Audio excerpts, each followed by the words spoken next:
Hello, hello. This is Ana Dominguez, your language coach. And today, again, we are here because we are studying the Unit 62, Contemporary English Poetry, Selection of Text and Analysis of a Representative Work. And you might say, but what is this about? Well, this is about studying and reviewing the content of these units in a very short and limited time. And then later, you should obviously study and research the content and then answer the principal questions in my website. And so I'm showing you here basically how I organize the bones, the structure of this unit, and then you know that together we are developing your own way of answering this question, this principal unit, which is 62.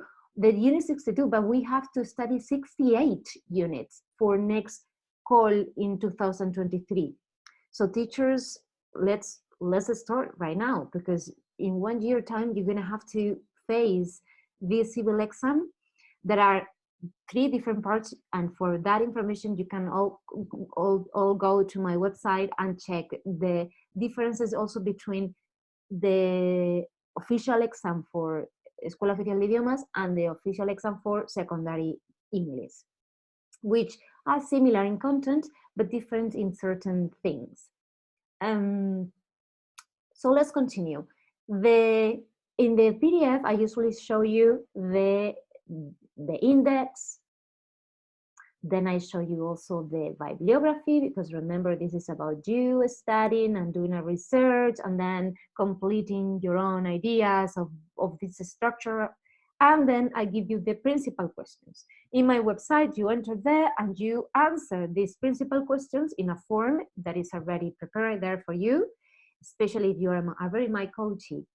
Discuss the influence of the movement in the poetic panorama of the 1950s Britain.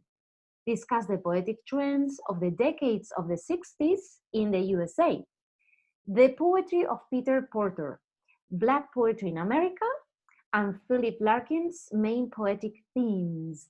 So in these 5 questions, you really need to consider British poetry and American poetry, okay? So this is also something that I want you to see, that sometimes we have seen novel or short novel or essays from Britain, but also how in another one we have seen novel and also other short novels from writers from USA. We divided in previous units, but now, as you can see in the poetry, it appears everything together. Let's continue reading this content.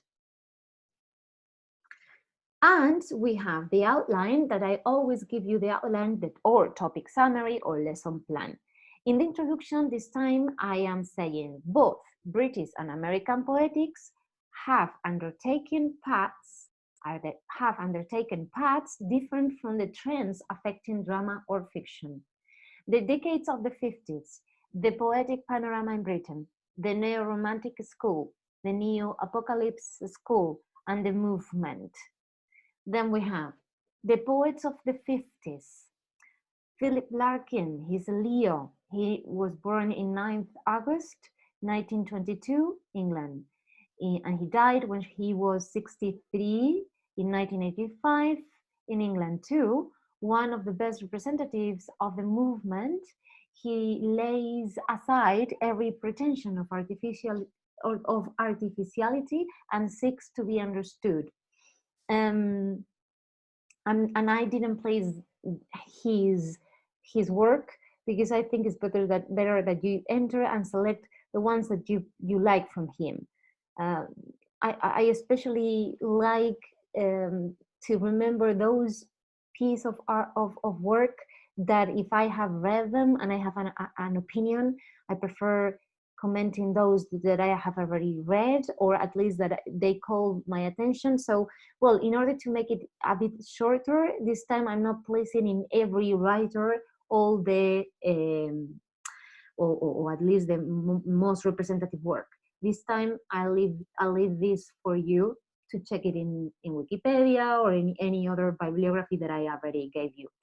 Charles Tomlinson, he is he is Capricorn, January the 8th, 1927 in United Kingdom, and he died in 2015 in United Kingdom as well. His poetry is more intellectual and stresses sight among the senses. Interesting. And one that I adored, and I have already talked about her in my class and in other videos. I will place here some video of her writing. One poem that is called Absence, that I adore that poem. And she is Elizabeth Jennings. She's Cancer. She was born in 18th of July in the United Kingdom, in Boston, and she died in 2001 in the United Kingdom. And here I'm placing some of her work. A Way of Looking, 1955. A Sense of the World, 1958.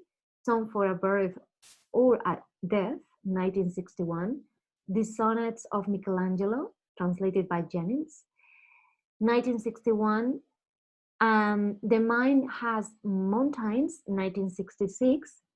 Relationships, London Macmillan, 1972. London Macmillan obviously is the editorial or the house publishing, the publishing house, publisher house.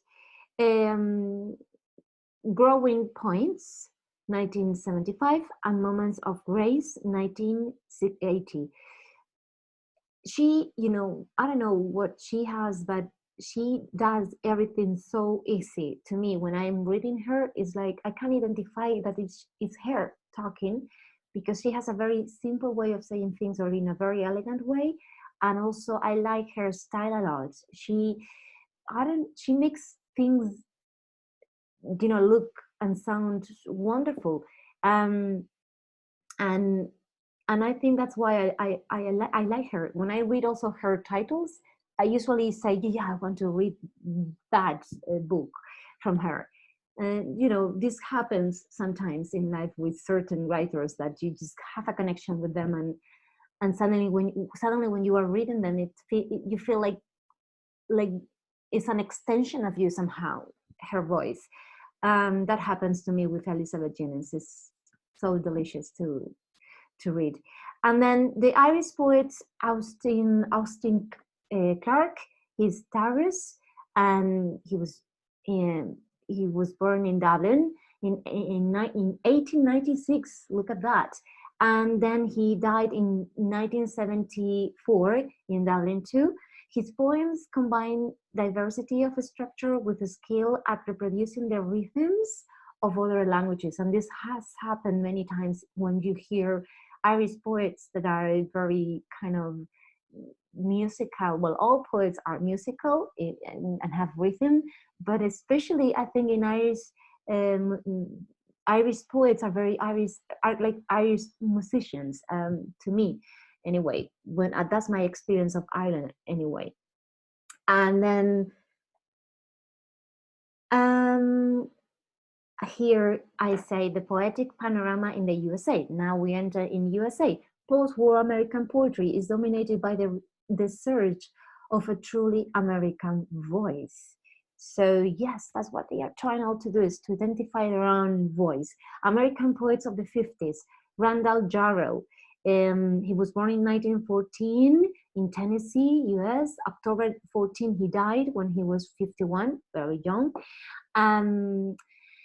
And they say here, or this is what I said, or what I have highlighted here, is a critique against the established culture, and an elastic approach to his readers are among his most important features.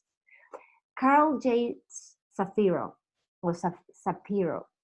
and he's Scorpio, as you could see, November the 10th, 1913, Baltimore, Maryland, United States, May 14th, 2000, New York, United States.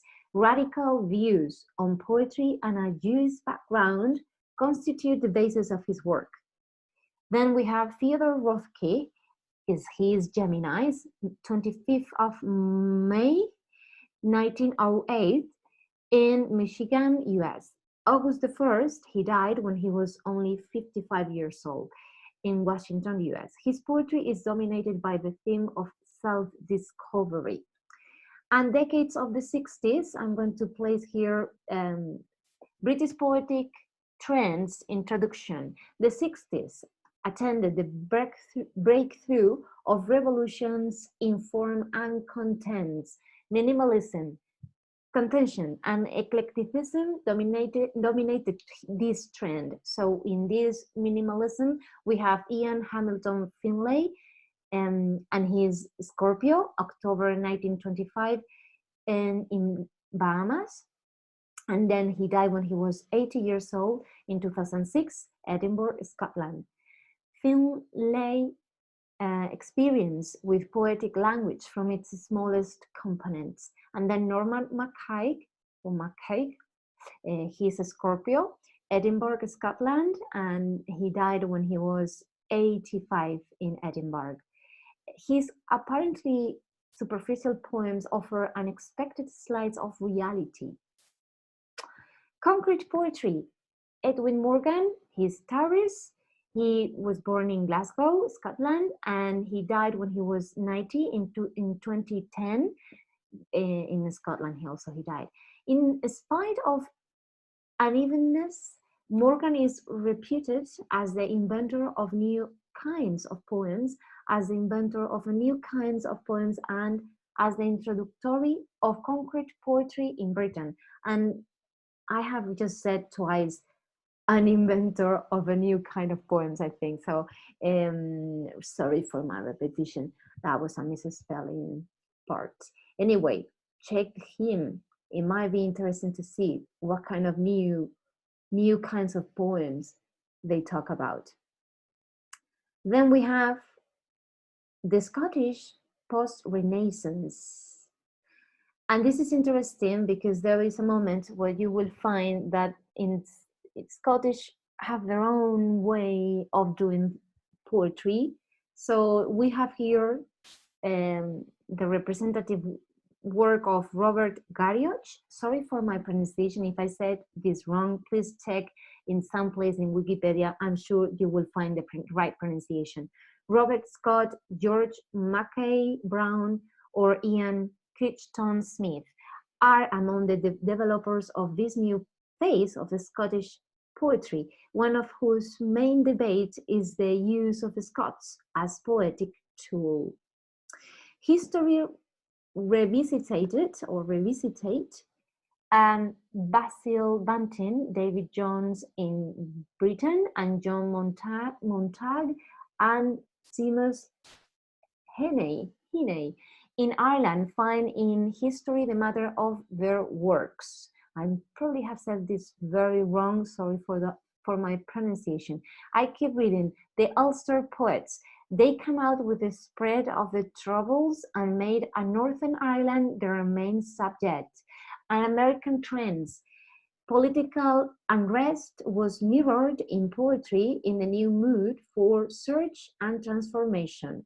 American poets of the 60s, and now American poets of the 60s. You really need to think about these people and the beat poets. Their attitude was dominated by a challenge of the economic establishment, Oriental interest, and even the use of drugs. No surprise, probably for you. Ed Sanders, this is Leo, August the 17th, 1939, age 82. So he's still alive. His interests rest mainly on political issues. Then we have Black poetry and the poetry of Leroy, no sé si lo estoy diciendo bien, Jones or David Henderson, broadly reflects the same preoccupations that infused the Black Power and the Civil Rights movement. So then you have Sylvia Plath, you probably have heard of her. October 27th, she is a Scorpio. He was born in Massachusetts, U.S. February the 11th, she died when she was only 30 years old. So she died in 1963, and that's why she was also kind of famous, London, England. Her very personal poetry seeks to close the gap between the conscious and the unconscious. Very interesting, right? And then We have here poetry in the 70s and 80s, poetic developments in Britain. Poetry ignored postmodernism while keeping roughly the same paths undertaken during the previous decade. Narrative poetry, Andrew Motion. He is a Scorpio, 27th October 1952, age 69, London, England. Motion's poetry focuses on historic political matters without neglecting emotion. Elegiac epigrams. So here, as in this, we could say in this topic, we have with Peter Levy or Douglas Dunn, the aforesaid poets embody the return to the epigram as poetic form. Experiments with translation. A number of poets undertook the task of translating into English a number of classical and contemporary works, thus enlarging the scope of influences on British poetry. And poetry in the 70s, 80s, and 90s up to 2000 in America. It is dominated by four main trends: the use of cassette and videotape to increase circulation, the breakthrough of native Indian poets, and the growth of women's poetry, the language poets. So the language poet. And as you could see, here it appears Adrienne Rich. Adrienne Rich, she is Aries. Adrienne Cecile Rich, May 16. She died when she was 82. Rich is a feminist poet whose main subject is the lack of communication between men and women. Men and women. The lack of communication between men and women. Interesting topic. Denise Levertov. She is a Scorpio, 24th of October, 1923, England, and she died when she was 74 in 1997. Her interest in nature and in the simplicity of language enhanced her feminist views. Then I placed here one that I know her thanks to a poem that Emma Thompson read, and is called Kindness. And I highly recommend you go and check that poem, which is very nice, and especially if you can hear the voice of Emma Thompson saying it. Oh, I guess that her voice also would be fantastic, as she is the writer. So Naomi Shihab Nye, or Nye, I think is said there, or Nay. No, I have a doubt here, but you can check easily that. So Naomi, she is age 70. Her age is, she's alive and she is 70 years old, and she was born in 1952. So now we have here different ways to pray. This is something that I want to tell about her, or about her poems and books, is that also it happens to me the same thing that happens with Elizabeth Jennings, is that when I read her titles, it's like I really want to go and read it. So Different Ways to Pray, poems 1980. On the Edge of the Sky, that's nice. On the Edge of the Sky, 1981. I like this one, and I probably will buy it because that was the age where I was born, and I like also to remember things easily with my own information. So I also consider that that's also important for you in the process of learning something. If you kind of connect emotionally with what you are studying, it's much easier. Yellow Globe, 1986. Invisible Poems, 1987. And I don't know if it's invisible and then poems. It's not invisible poems. It's invisible and then poems, saying this is a collective work. It's a collective work. It's a collection of poems, I wanted to say. Mint, 1991. Red Suitcase, again, poems. So when it's a collection of poems, they usually do that. They put a name and then they say poems. 1994, Words under the words. That's beautiful, isn't it? So that was in 1994. You and yours, you and yours, and that's also poems. You and yours, I like it. 2005, amaze me. And I when they play with words, they really get me. So amaze me. You know, maze is different from labyrinthine.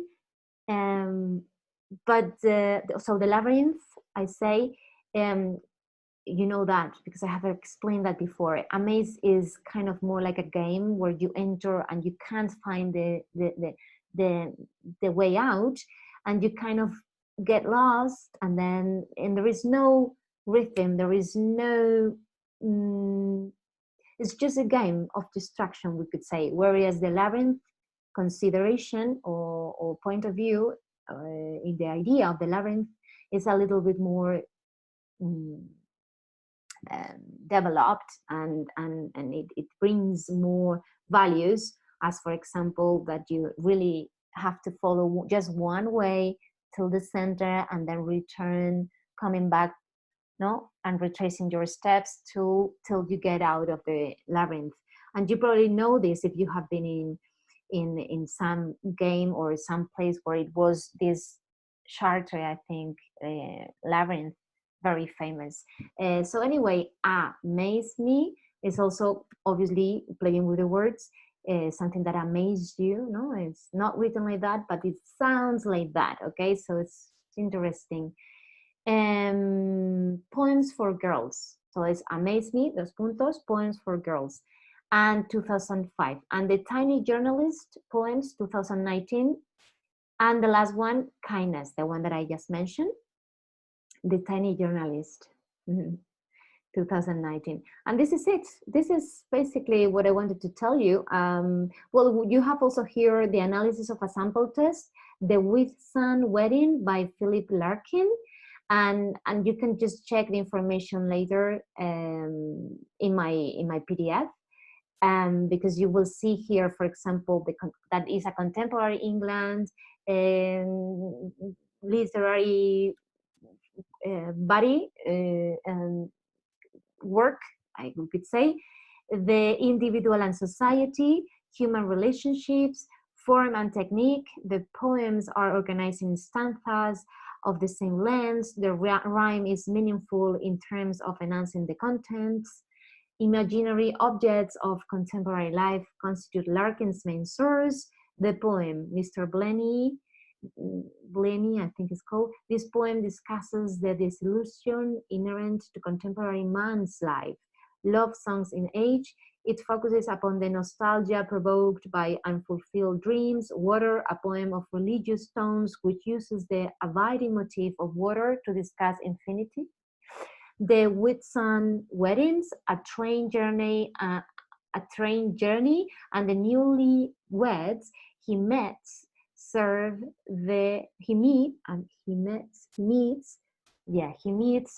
the poet for a reflection upon the uncertainties of future. So, yeah, it's these newlyweds are the people that have been getting married, ¿no? De recién casados, ¿no? The newlyweds that he meets, o que se encuentra, ¿no? Serve, les ayuda, le ayudan al poeta to reflect upon the uncertainties of future. And then, a Randall Tom, the main gist of the poem is time and how its passing affects people and objects. Beautiful. Conclusion: poetry in English language has undergone dramatic transformations that for the most part have been ignored by the reading public at large. In spite of this, the perspectives of poetry in English for the next century are hopeful and full of potential. So I encourage you to write poetry. Please do so and read, because if you read poetry, you will end up being a better poet. That's the way it is. So I have finished till here. I'll see you next day with another unit. Bye for now.